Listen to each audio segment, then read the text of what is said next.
We will start work power energy, work power and energy.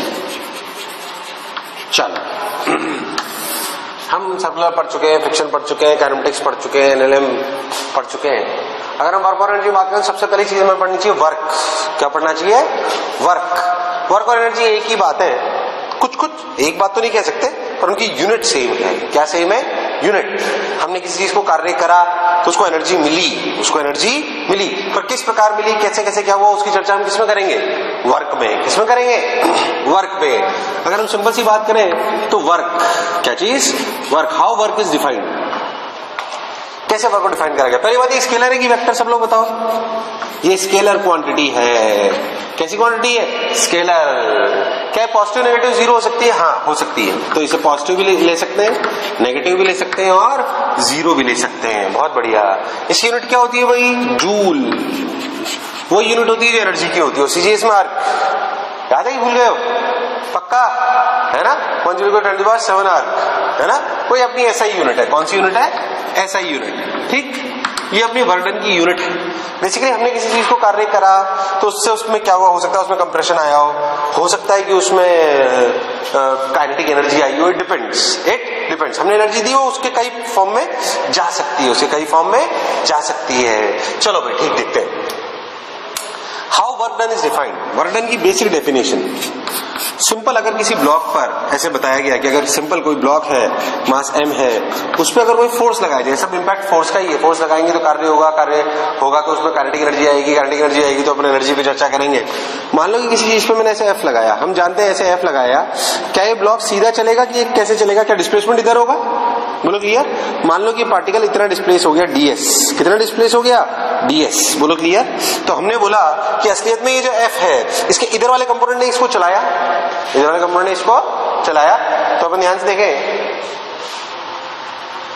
क्या हो, projector फिर ds। अब जो वर्डन आया, क्या आया? वर्डन को डिफाइन करा गया बेसिकली। अगर अपन सिंपली बात करें तो dw is defined as F.ds। अपन तो इसी से मतलब रखें, F.ds। F is a force vector, ds is a displacement vector, dot product. याद है स्केलर प्रोडक्ट अपन ने पढ़ा था एक, है ना? वो वाला product dw equals to F.ds। ये वेक्टर क्वांटिटी है, डिस्प्लेसमेंट वेक्टर क्वांटिटी है, बट डॉट प्रोडक्ट से जो चीज आती है वो कैसी क्वांटिटी होती है? स्केलर। पर क्योंकि इनके बीच का एंगल 90 से ज्यादा भी हो सकता है, इसलिए क्वांटिटी नेगेटिव भी हो सकती है, जीरो भी हो सकती है। अगर 90 डिग्री हो, कोई बुराई वाली बात नहीं है। तो dw equals to F.ds, dw equals to F.ds, कोई बुराई वाली बात नहीं है। चलो भाई बहुत बढ़िया। dw equals to F.ds। देखो ये सिंपल बात है। अगर हम सिंपल एप्लीकेशन करें, जैसे मान लो मैं आपको बोलूं कि एक पेंडुलम है जो ऐसे घूम रहा है। क्लियर? पक्का? बताओ work done by tension. Simple सवाल, बताओ work done by tension? Zero. क्यों zero? Work done by tension equals to zero. बोलो क्यों? क्या टेंशन और डिस्प्लेसमेंट में एंगल 90 डिग्री है? Tension is perpendicular to displacement, yes और नो? तो कई जगह ऐसा आएगा जहां पे वर्क डन जीरो आएगा, जहां पे क्या जीरो आएगा? Work done. पर केस टी की इंपॉर्टेंस नहीं है। पहली बात, आप ऐसा ना समझे कि वर्क डन जीरो इसका मतलब उस फोर्स की कोई वैल्यू नहीं है। नहीं, सोच के देखो कि अगर ये टेंशन नहीं होती तो क्या पेंडुलम सर्कुलर जैसा करता? नहीं। अपने मन से भावनाएं निकाल दे कि अगर किसी फोर्स का वर्क डन जीरो है तो उसकी कोई इंपॉर्टेंस नहीं है। ये गलत सोच है। पहली बात, वर्क डन नहीं कर रहा अलग बात है, बट हो सकता है वो उसकी दिशा चेंज। वर्क डन नहीं करने का मतलब उसने उसको कोई एनर्जी डायरेक्टली ट्रांसफर नहीं करी, बट उसकी इंपॉर्टेंस है। ऐसा नहीं है कि नहीं है। जैसे मान लो अपन ध्यान देखें, मान लो हम अपने सन को, किसको? सन को और अर्थ को देखें। मान लो हम सन और अर्थ को सर्कुलर मान लें। क्या मान लें? सर्कुलर। अगर हम अर्थ को इसके सन के अबाउट सर्कुलर पाथ में मान लें तो सोचो क्या ग्रेविटेशनल अट्रैक्शन इधर आता है? तो what is the work done by gravitational force? कितना हो जाएगा? जीरो। इसका मतलब क्या सन और अर्थ के बीच के फोर्स की वैल्यू नहीं है? नहीं है, बिल्कुल वैल्यू। हम सब जानते हैं। अगर ऐसा नहीं होता तो दिन रात कुछ भी नहीं होते, हम जैसा शायद चीजें कर भी नहीं पाते। तो असलियत में ये बात दिमाग से निकाल दें कि अगर किसी फोर्स का वर्क डन जीरो है, तो उसकी कोई इंपॉर्टेंस नहीं है। तो dw equals to F.ds, dw equals to F.ds, ये इसका डिस्प्लेसमेंट है। थोड़ी सी चर्चा में इस डिस्प्लेसमेंट पे आपसे कर लेता हूं, आप इसको समझिए। डिस्प्लेसमेंट किस चीज का है? किसका डिस्प्लेसमेंट है ये? ds किस चीज का डिस्प्लेसमेंट है? ब्लॉक का कि फोर्स का? सर एक ही तो बात है सर। बिल्कुल, इस सवाल में एक ही बात है। इस सवाल में एक ही बात है, पर असलियत में क्या है मैं आपको समझाता हूं। फॉर एग्जाम्पल मैं आपको बोलूं, अगर मैं आपको बोलूं कि एक ब्लॉक है ऐसे दीवार पे रखा हुआ है, क्लियर? स्पंज, स्पंज समझते हो? स्पंज का ब्लॉक है, स्पंज। सोच के देखो, अगर मैं इस पे ऐसे फोर्स लगाऊं उंगली से, क्या ये ब्लॉक चलेगा कि रुका रहेगा? ब्लॉक तो रुका रहेगा, दीवार है पीछे, पर क्या मेरी उंगली इसके अंदर घुस जाएगी? घुसेगी नहीं घुसेगी? अगर आप बहुत ध्यान से देखो तो आपका स्पंज में घुसाने के बाद आपकी उंगली ऐसी हो जाएगी, बोलो होगी नहीं होगी? स्पंज में अगर घुसाएं, क्या ब्लॉक हिला? नहीं, ब्लॉक नहीं हिला, पर फिर भी क्या अपने जो अपना जिस जगह हमने फोर्स लगाया था, क्या वो जगह अंदर घुस गई? वो जगह अंदर घुस गई। इसका मतलब क्या हमने कार्य करा? हाँ, असलियत में DS is the displacement of point of application of force, displacement of point of application of force. जिस जगह हम फोर्स लगा रहे हैं उसके डिस्प्लेसमेंट से मतलब है, उससे जो चीज अटैच है वो हिल भी सकती है और नहीं भी हिल सकती। जैसे इस पर्टिकुलर केस में जिस जगह मैंने फोर्स लगाया, क्लियर है एकदम? Displacement of point of application of force, असल में जिस जगह मैंने पॉइंट लगाया उसका डिस्प्लेसमेंट और ब्लॉक का डिस्प्लेसमेंट सेम है, इसलिए हम बोल देते हैं डिस्प्लेसमेंट ऑफ ब्लॉक। असलियत में DS is the displacement of point of application of force, जैसे कि मैंने आपको समझाया। ध्यान से देखो तो what is the displacement of block? DS of block 0, DS of block 0। बोलो क्लियर एकदम? ऐसे अपन समझ सकते हैं, ब्लॉक तो चला ही नहीं सर, ब्लॉक तो वही है सर, है ना? बट क्या point of application of displacement आई, यानी कि वर्क डन जो आया वो नॉन जीरो आया। कैसा आया? Non zero. कैसा आया? Non zero. तो मैंने आपको एक चीज समझाई, असलियत में ऑल्दो आपके लिए 99% सवालों में वो ही डिस्प्लेसमेंट होगा जो ब्लॉक का होगा, क्योंकि हम जितने भी ब्लॉक लेते हैं वो सब इनएक्सटेंसिबल और अनकंप्रेसिबल लेते हैं। बट फिर भी अपने वो बात समझ में आनी चाहिए कि डीडब्ल्यू बराबर एफ डॉट डीएस में जो डिस्प्लेसमेंट है, क्या है? डिस्प्लेसमेंट, वो basically displacement of point of application of force है। क्या है? Displacement of point of application of force, displacement of point of application of force. क्या पिक्चर क्लियर है एकदम? चलो अपनी स्क्रीन को पॉज करो 2 मिनट के लिए और जो बोर्ड पे लिखा हुआ सब उतार लो। स्क्रीन को पॉज करो और जो बोर्ड पे लिखा हुआ सब उतार लो। चलो, तो वर्णन के बारे में हम एक फॉर्मूला तो समझ गए, डी बराबर F dot DS, F dot DS, F dot DS. उसकी जूल जैसी होती है वो अपन समझ में आ गई अपने को। ठीक है भाई, अपन ये बात भी समझ गए।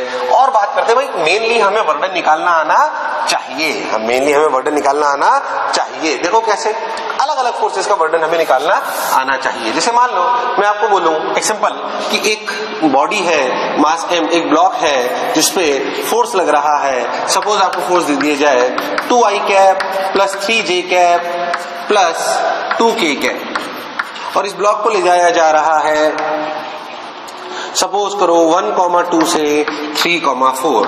आपसे पूछा गया find out the work done by force during from A to B, from A to B।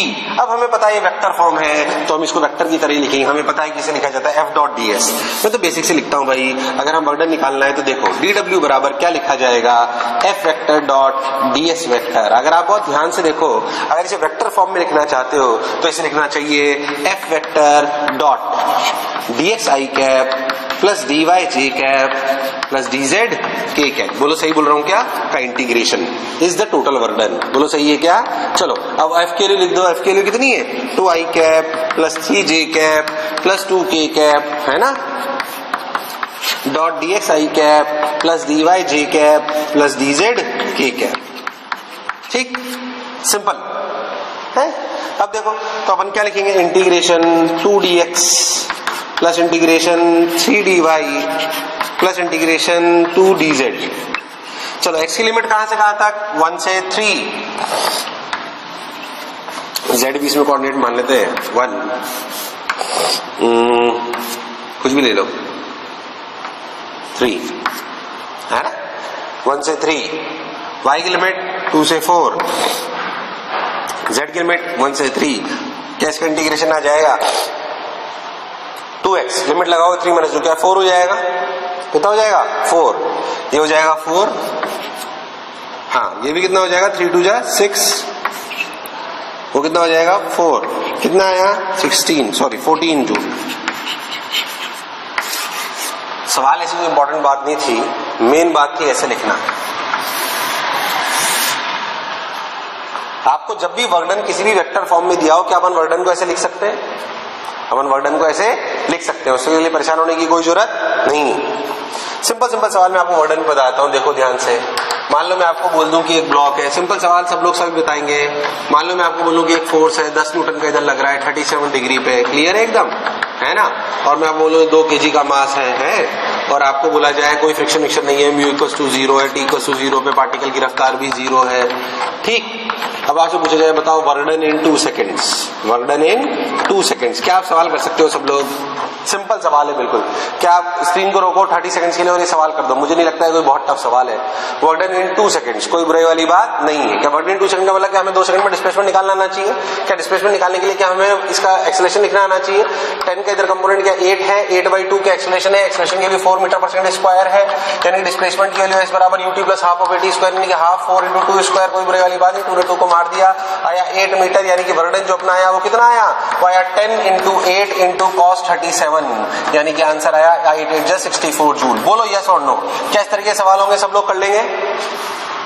क्या इस तरह के सवाल होंगे सब लोग कर लेंगे? पक्का? कोई खास बात? बहुत सिंपल, बहुत लल्लू। और देख, और देखें,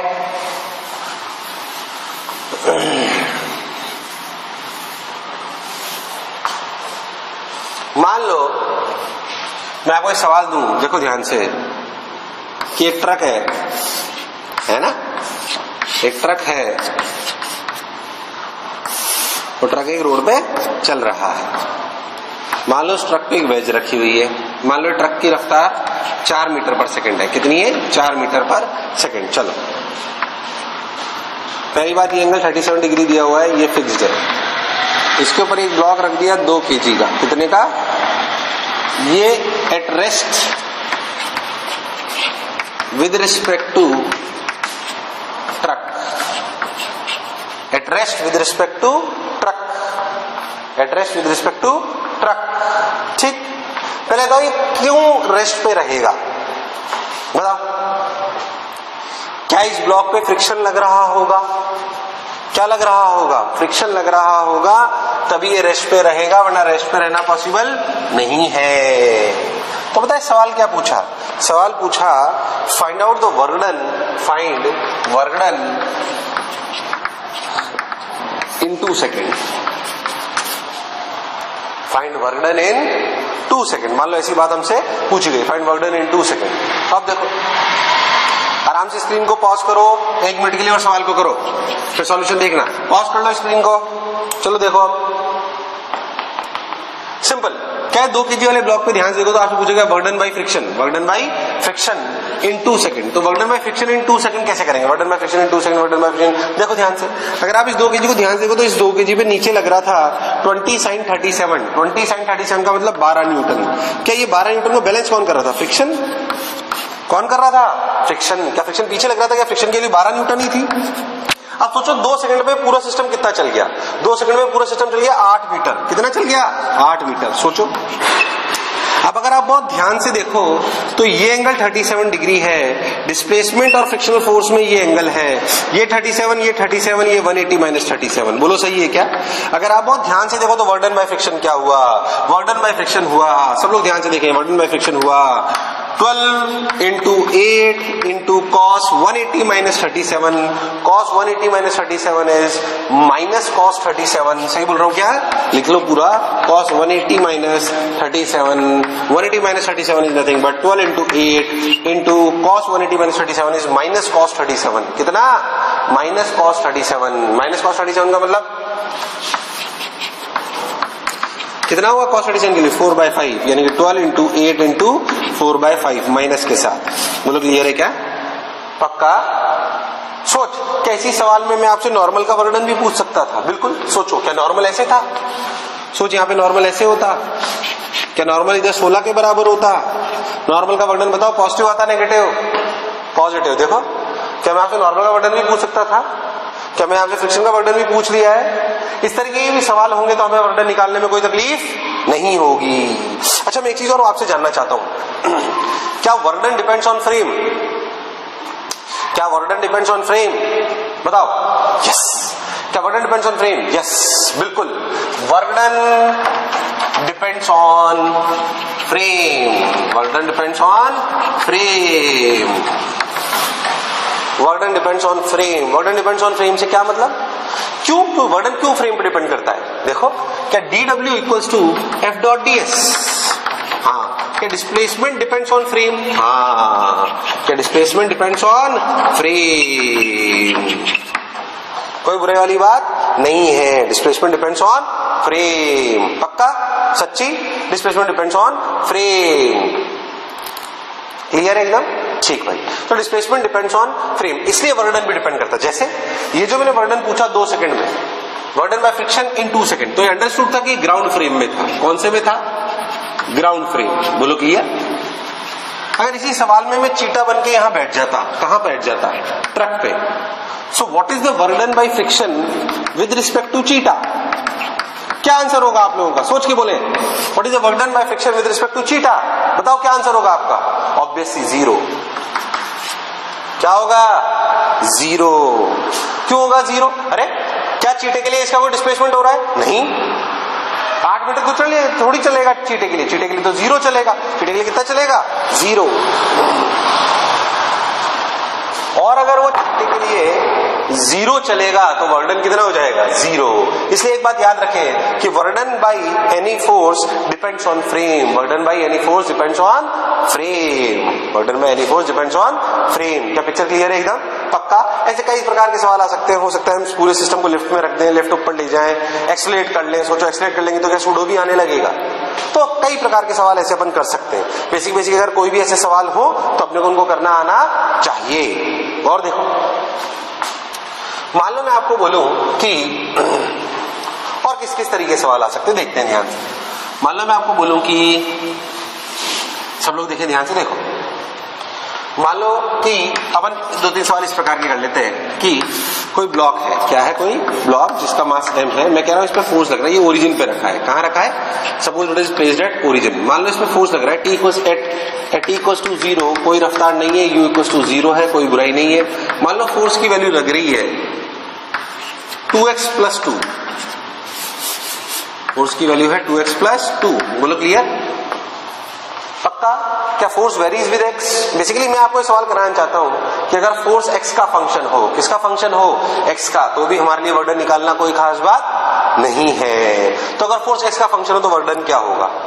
मान लो अपना पार्टिकल यहां से 5 मीटर पे पहुंच गया, find work done by force, find work done by force. Basically सवाल वो है जिसमें मैं ये सिखाना चाह रहा हूं कि force as a function of x पता हो, force as a function of x पता हो तो हमारे लिए सवाल करना कोई बहुत बड़ी बात नहीं है। तो force as a function of x के लिए अगर अपन चर्चा करें तो ऐसे, f बराबर 2x plus 2, 5 metre, find work done by force. देखो अगर आप बहुत ध्यान दें तो फोर्स कांस्टेंट है कि वेरिएबल है? जैसे ही वेरिएबल आए क्या मन में विचार आ जाना चाहिए कि यार ये इंटीग्रेशन से होगा। किससे होगा? इंटीग्रेशन से होगा। चलो भाई कैसे होगा देखते हैं। f बराबर 2x प्लस 2, देखो देखो देखो देखो इंटीग्रेशन से कैसे होगा, आइए देखते हैं।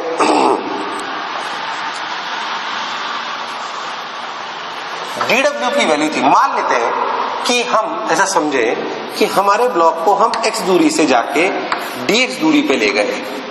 ये dx इतना छोटा है कि इस x के को कांस्टेंट मान लेने में कोई बुराई नहीं है, या फिर हम कह सकते हैं इस dx डिस्प्लेसमेंट के लिए इस फोर्स को कांस्टेंट मान लेने में कोई बुराई नहीं है। तो यहां से लेकर यहां तक जो dw वर्डन हुआ, क्या वो हुआ 2x प्लस 2, एंगल 0 है, 2x plus 2 into dx।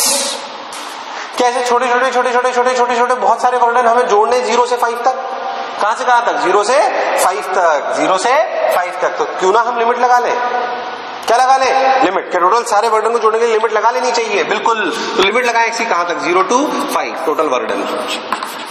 वर्डन total equal to जो भी अब आपको सॉल्व करना है वो देखो आपको दिखाई दे रहा है, x square plus 2x limit 0 to 5 तो 25 प्लस 10 यानी कि 35। सवाल को सिर्फ ऐसे न समझे, अपन ही समझे कि अगर मुझे कभी भी force as a function of x पता हो, force as a function of x पता हो, क्या मैं वर्डन निकाल सकता हूं? हाँ, अगर मुझे force as a function of x पता हो तो मैं वर्डन निकाल सकता हूं, उसमें कोई दिक्कत वाली बात नहीं है। अच्छा, कई बार इन फोर्सेस को रिप्रेजेंट करने के लिए ग्राफ से भी कर देते हैं। किससे कर देते हैं? ग्राफ से। अगर आप बहुत ध्यान से देखो तो dw इज बेसिकली, अगर अपना फोर्स की बात करें, अगर सिर्फ ऐसी सिचुएशन है जिसमें एक ब्लॉक है और फोर्स ऐसे लग रहा है और वो एक्स का फंक्शन है, बोलो क्लियर, तो अपन क्या लिखते हैं, force a function of x into dx का इंटीग्रेशन, यही तो वर्णन है, बोलो है नहीं। मान लो कि आपको एक ग्राफ बना दिया जाए जिसमें फोर्स और एक्स का ग्राफ दिया जाए, देखो ये एक्स और ये force as a function of x, बोलो क्लियर, कोई भी ग्राफ है, कुछ भी आर्बिट हो सकता है, ठीक। अब सोच के देखो एफ एक्स डी एक्स, मान लो ये ग्राफ है, यहां से यहां अपन जा रहे हैं, ठीक, ये अपने फोर्स का ग्राफ है, तो सोचो एफ एक्स डी एक्स क्या चीज, एफ एक्स डी एक्स क्या चीज, एफ एक्स और डी एक्स, क्या f x d x is basically y d y, sorry y d x, y d x is basically what, y d x is basically area under curve. देखो किसी भी समय पे जो F x है और ये जो dx है इसका एरिया, क्लियर, ये एरिया ही के अपने को आगे ले जाएगा, यानी कि work done is what, work done can be taken as area under f x curve, area under f x curve.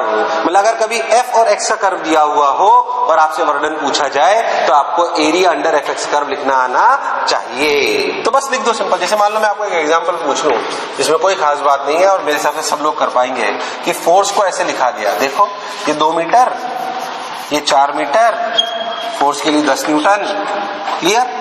पूछा गया वर्णन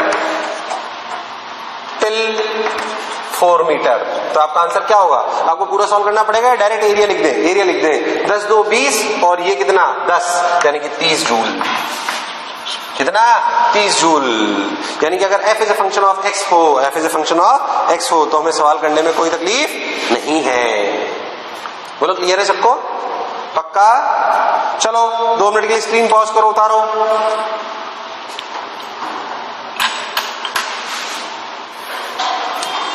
स्क्रीन पॉज करके उतार लो। तो सोचे work done is F dot D S में ds is displacement of the point of application of force. वो बॉडी का डिस्प्लेसमेंट तो जरूरी नहीं है, हाँ 90% सवालों में बॉडी का डिस्प्लेसमेंट ही रहता है, इसमें कोई दिक्कत वाली बात नहीं है, इसलिए हम ऐसा कर लेते हैं, बट फिर भी ठीक। चलो नेक्स्ट देखें इधर।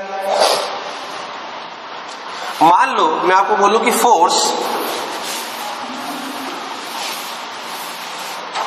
मान लो मैं आपको बोलूं कि फोर्स, ऐसा सवाल कुछ नहीं, देखो सिंपल, आपको समझ में आ जाए। मान लो मैं आपको बोलूं कि फोर्स इक्वल टू 2t², मतलब फोर्स किसका फंक्शन है, टाइम का, किसका, टाइम का। बोलो क्लियर, किसका फंक्शन है, टाइम का, बिल्कुल सही भाई। अगर फोर्स टाइम का फंक्शन है तो कैसे करेंगे, देखो ध्यान से, अगर फोर्स टाइम का फंक्शन है तो क्या करें भाई, अब आपको पूछा जाए फाइंड वर्डन इन t0 सेकेंड, वर्डन इन t0 सेकेंड, मास वास एम मान लो, जो आपको मानना है मान लो, उसमें कोई ऐसी दिक्कत नहीं है। तो आपसे पूछा जाए वर्डन बताओ, बोलो क्लियर, पक्का, सोच लो। ओके स्क्रीन पॉज कर लो, सवाल करो, स्क्रीन पॉज कर लो, सवाल करो।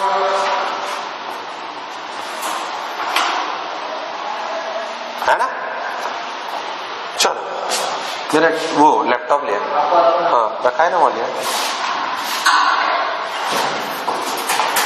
चलो find work done in t0 second, find work done in t0 second. चलो भाई देखो भाई, find work done in t0 second कैसे करेंगे, करो करो करो, ट्राई करो भाई, ट्राई कर लिया क्या, देखो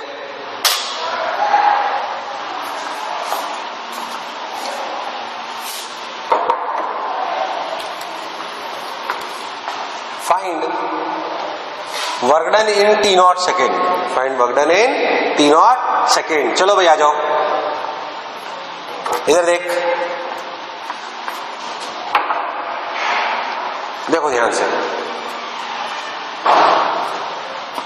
वर्क डन क्या होता है, एफ डॉट ds, क्या होता है, एफ डॉट ds, पक्की बात, सोच लो।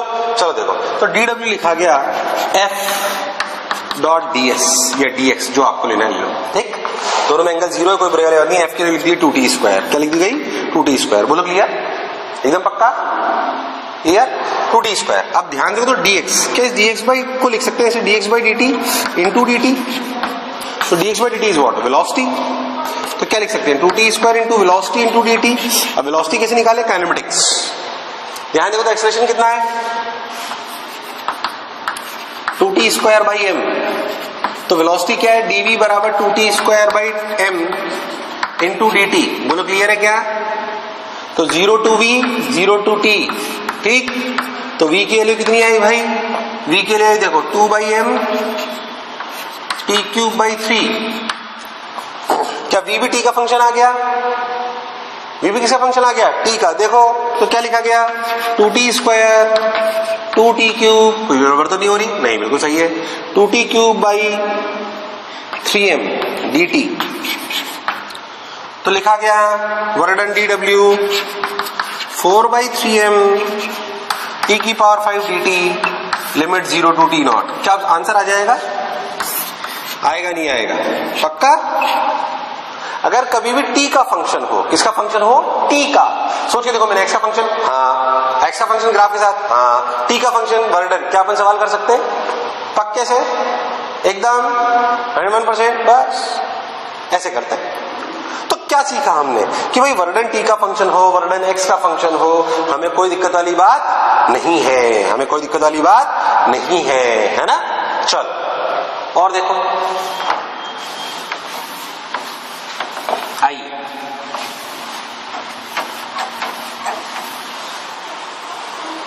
ठीक। तो ये अपना t का फंक्शन हो, x का फंक्शन हो, ऐसा हो, वेक्टर फॉर्म हो, ऐसे अपन करते हैं। मैं आपको कुछ कुछ अब बातें समझाना चाहता हूं फोर्स की टर्म्स में। अस्तित्व में वर्क डन पे चर्चा करी जाती है जिन्हें बोलते हैं कंजर्वेटिव और नॉन कंजर्वेटिव फोर्सेस। कंजर्वेटिव और non conservative forces actually work done से रिलेटेड है। कहां से रिलेटेड है? वर्क डन से। उस कहानी को अपन पहले अच्छे से समझ लें। वर्क डन में कंजर्वेटिव और नॉन कंजर्वेटिव फोर्सेस। पहले तो क्या बेसिक वर्क डन समझ में आया? क्या क्या होता है? वर्क डन जीरो हो सकता है। पहली बात, वर्क डन अगर जीरो हो तो उसकी इंपॉर्टेंस ना हो, ये सत्य नहीं है। बोलो क्लियर एकदम, है ना? अगर हम बहुत ध्यान से देखें तो लॉजिकली हमें समझ में आता है कि यार वर्क डन जीरो तो वर्क डन जीरो हो तो फोर्स की इंपॉर्टेंस नहीं है, तो गलत है। उसकी इंपॉर्टेंस होती है। वर्क डन बराबर एफ डॉट डी एस में डी एस है, D S is displacement of the point of application of force. वो बॉडी का डिस्प्लेसमेंट तो ऐसा कोई जरूरी नहीं है। चलो भाई और देखते हैं। अगर हम बहुत ध्यान से देखें तो हमें समझ में आता है, जैसे मान लो कि मैं आपको इलस्ट्रेशन बताता हूं कि एग्जाम्पल, मान लो कि फोर्स की value 2i cap plus 3j cap है और आप पार्टिकल को ले गए ओरिजिन से लेकर 2,4 तक, तो वर्क डन पूछा गया। तो आपने क्या करा? आपने लिखा 2i cap plus 3j cap dot dxi cap plus dy j cap. बोलो क्लियर एकदम? थोड़ा तेज बोलूंगा, ध्यान सुनना अच्छे से।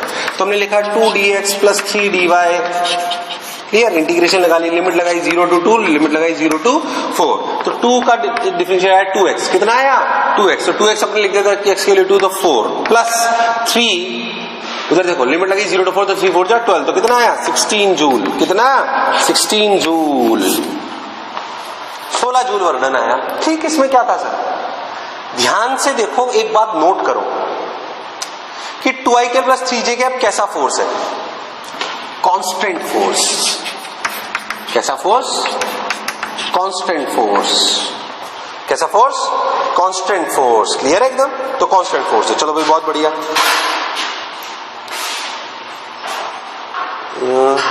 ये नेट थोड़ी चल रहा होगा। चलो अब क्या है? 16 जूल, 4 प्लस 12 16 जूल। ठीक भाई, मैं एक और इलस्ट्रेशन आपके सामने लेता हूं।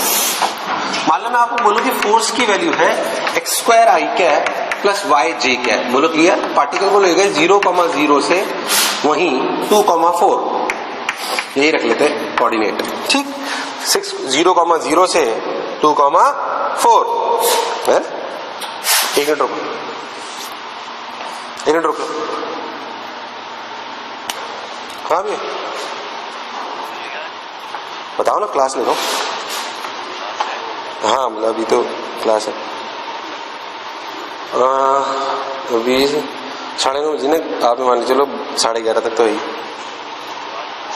उसके बाद 1-2 जगह आज आर के और सर के वो है ना इनॉग्रेशन, वहां जाना है मकान का।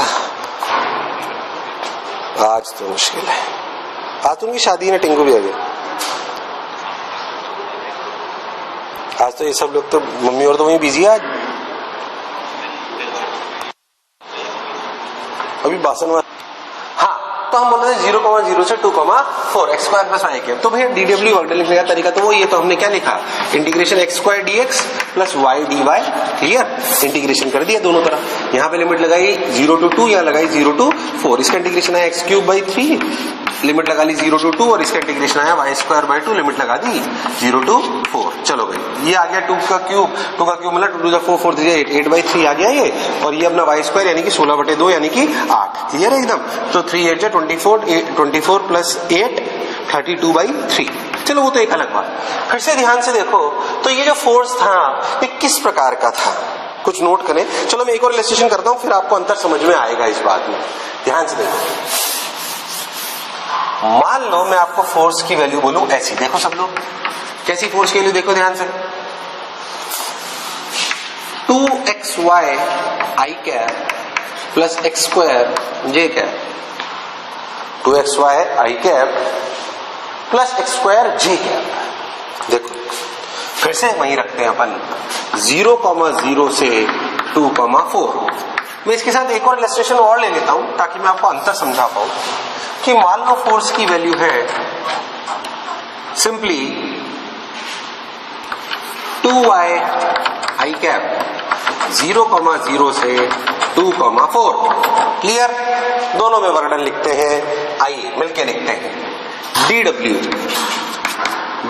इक्वल्स टू क्या लिखा गया, वही 2xy dx plus integration x² dy, पक्का, integration 2xy dx plus integration x² dy। अगर आपने dw ऐसे लिखा, integration 2xy dx plus integration x² dy। चलो भाई ठीक, बहुत बढ़िया, बहुत सुंदर। अगर हम बहुत ध्यान देंगे, सोचो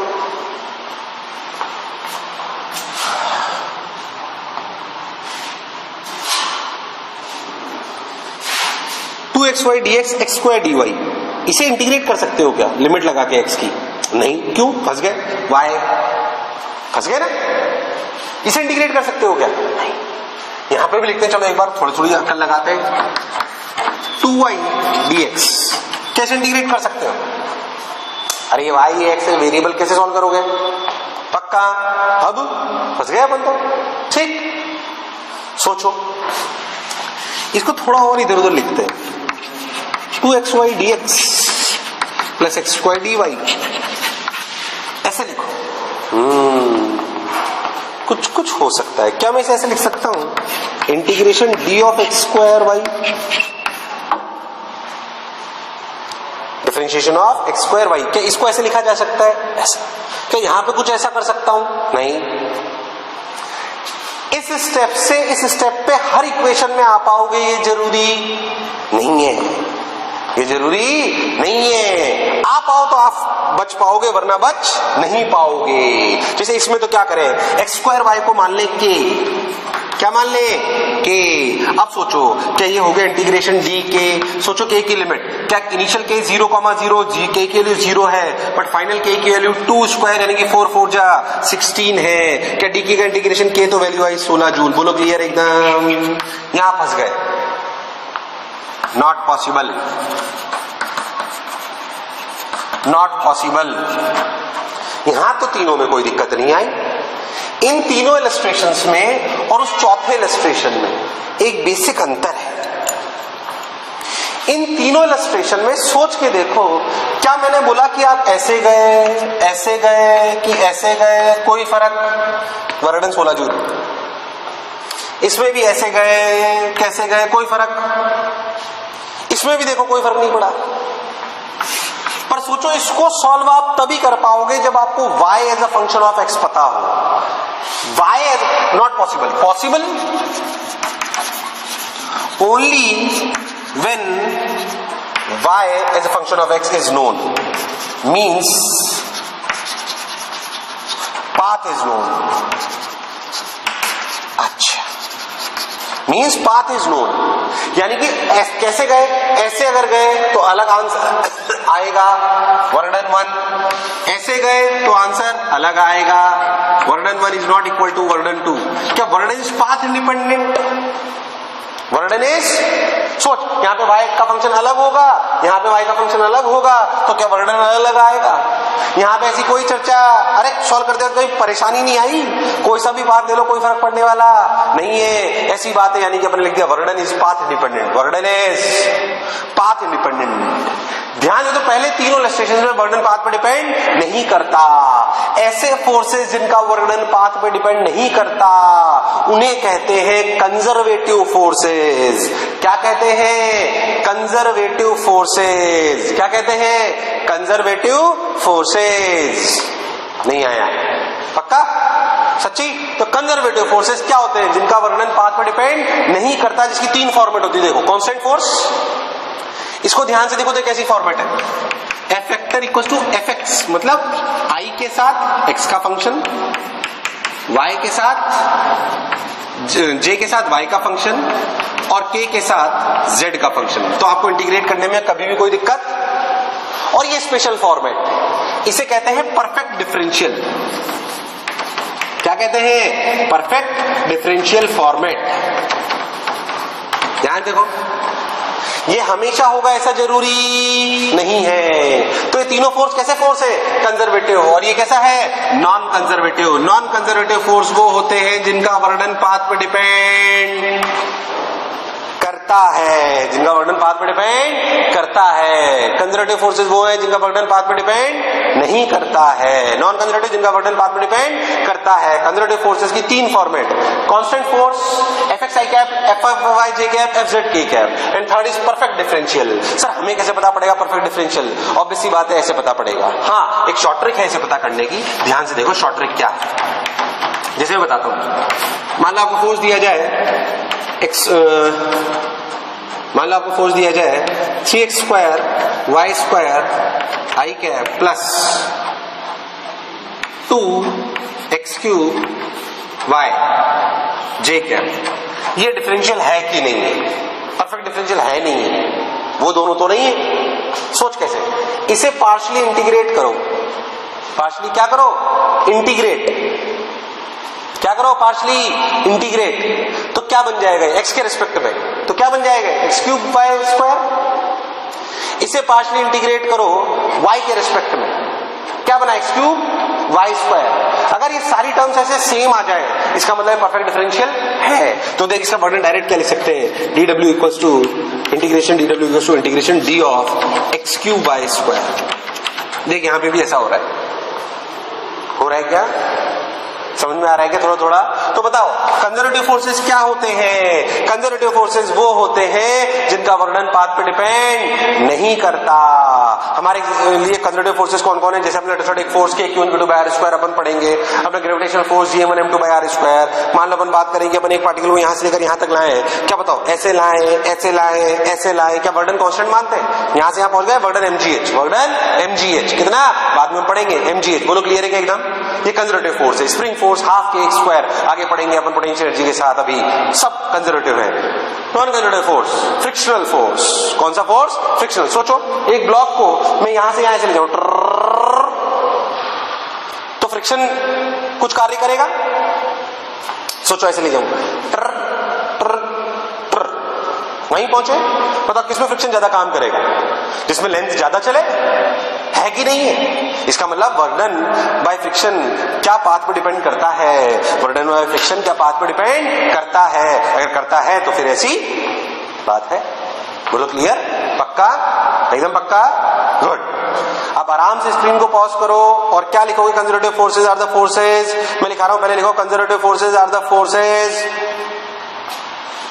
whose work done is path independent, whose work done is path independent. Example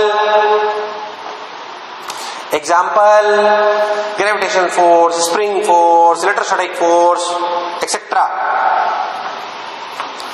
Types of conservative forces. Screen को पॉज करो और ये लिख दो पहली तीन फॉर्मेट। बोलो क्लियर? स्क्रीन को पॉज करो, पहली तीनों फॉर्मेट लिख लो, लिख के चालू कर लो। अब सुनो, अब लिखो नॉन कंजर्वेटिव की definition. In these type of forces work done by force in these type of forces, work done by force is independent of path. Sorry, is dependent on path. Is dependent on path. Clear है? For example, frictional force. For example, frictional force. और example लिख लो, screen pause करके example लिख लो.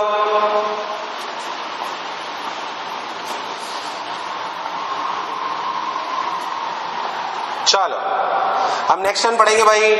चलो